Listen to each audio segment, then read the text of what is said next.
Shalom Sobat WB yang dikasihi Tuhan.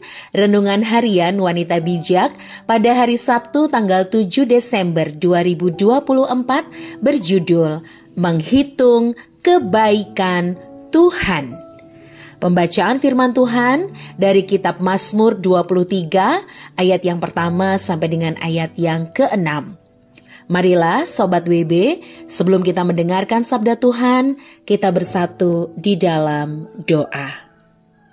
Allah Bapa dalam surga, kami sungguh bersyukur karena nafas kehidupan yang Tuhan anugerahkan sehingga kami bisa beraktivitas, memulai hari, bahkan mendengarkan sabdamu yang berkuasa memberikan kami kekuatan dan penghiburan. Saatnya kami siap untuk mendengarkan sabdamu Tuhan yang akan memberikan kami penuntun dan pelita untuk apa yang harus kami kerjakan dan apa yang harus kami lakukan. Di dalam nama Tuhan Yesus, kami serahkan waktu ini. Haleluya. Amin. Sobat WB, pembacaan sabda Tuhan hari ini dari kitab Mazmur 23 ayat yang pertama sampai dengan ayat yang ke-6. Demikianlah sabda Tuhan. Mazmur 23 ayat yang pertama sampai dengan ayat yang ke-6. Tuhan, gembalaku yang baik. Mazmur Daud. Tuhanlah gembalaku, takkan kekurangan aku. Ia membaringkan aku di padang yang berumput hijau. Ia membimbing aku ke air yang tenang. Ia menyegarkan jiwaku. Ia menuntun aku di jalan yang benar demi namanya. Sekalipun aku berjalan dalam lembah kekelaman, aku tidak takut bahaya, sebab Engkau besertaku.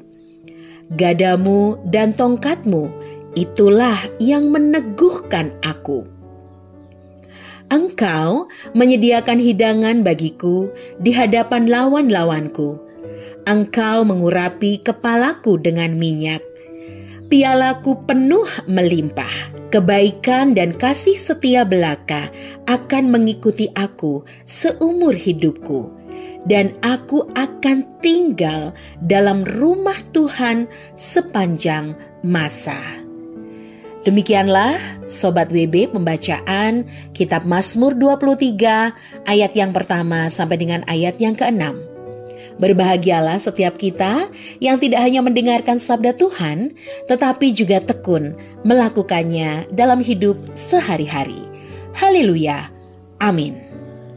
Sobat WB yang dikasihi Tuhan, setelah kita membaca firman Tuhan secara perlahan dan tenang, lalu kita merasakan kebaikan Tuhan dari apa yang kita baca dan kita memuji Tuhan, mari sahabat WB, sempatkan untuk menuliskan kebaikan Tuhan yang engkau temukan dari ayat 1 sampai 6. Setelahnya Sobat WB bisa merenungkan apa yang membuat kita seharusnya tidak takut pada apapun.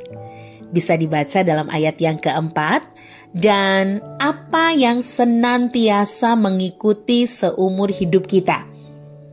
Bisa dibaca ulang pada ayat yang ke-6. Sobat WB yang dikasihi Tuhan, dalam hidup ini, setiap kita pasti pernah merasakan kebaikan Tuhan. Kita ada sampai saat ini dalam keadaan baik tanpa kekurangan suatu pun, itu adalah anugerah dan kebaikan Tuhan. Kalau kita pernah mengalami kesembuhan dari sakit yang parah, pemulihan kondisi dari keterpurukan, keluar dari kesulitan dan kesesakan yang luar biasa, semua itu juga kebaikan Tuhan. Sobat WB, Allah yang kita sembah adalah Allah yang penuh dengan kebaikan dan kemurahan. Kebaikan terbesar yang Dia nyatakan adalah ketika Ia rela memberikan Yesus mengorbankan dirinya di atas kayu salib bagi kita yang masih berdosa. Pada saat kita masih menolak Dia. Itu adalah kasih yang maha besar. Tidak ada yang bisa menandingi kebaikan Tuhan. Sobat WB, mari hitung dan ingatlah setiap hari kebaikan yang kita terima, dan bersyukurlah. Hiduplah dalam kebaikannya yang selalu dan terus akan menaungimu. Jangan keluar dari kasih karunia-Nya. Dalam setiap hal yang engkau lakukan sepanjang dan setiap hari, tetaplah ingat dan renungkan kebaikannya, sehingga engkau selalu dapat melihat dan mengecap kebaikan Tuhan. Sobat WB, sebelum kita membagikan firman Tuhan kepada rekan dalam kelompok pemuritan dan menceritakan berkat yang kita terima saat kita merenungkan firman dan menceritakan pula komitmen kita, mari sekali lagi kita berdoa. Sungguh kami mengucap syukur Tuhan untuk berkat firman hari ini. Kami belajar bahwa Engkaulah Tuhan yang adalah gembala kami. Engkaulah teladan agung kami, guru kami yang mengingatkan, mengajar kami untuk selalu menghitung setiap kebaikan yang Engkau anugerahkan buat kami. Kalau hari ini kami masih sehat, telinga kami masih mendengarkan renungan ini, bahkan mata kami bisa melihat dan juga panca indera kami masih berfungsi, semua karena kebaikan Tuhan. Kami bersyukur yang terbaik Tuhan sudah berikan kepada kami. Maka kami siap melakukan setiap firman Tuhan dalam hidup kami sehari-hari, karena Engkaulah yang memampukan kami. Di dalam nama Tuhan Yesus kami berdoa. Haleluya. Amin. Sobat WB, yang terbaik Tuhan sudah berikan kepada kita lewat kematian Yesus di kayu salib.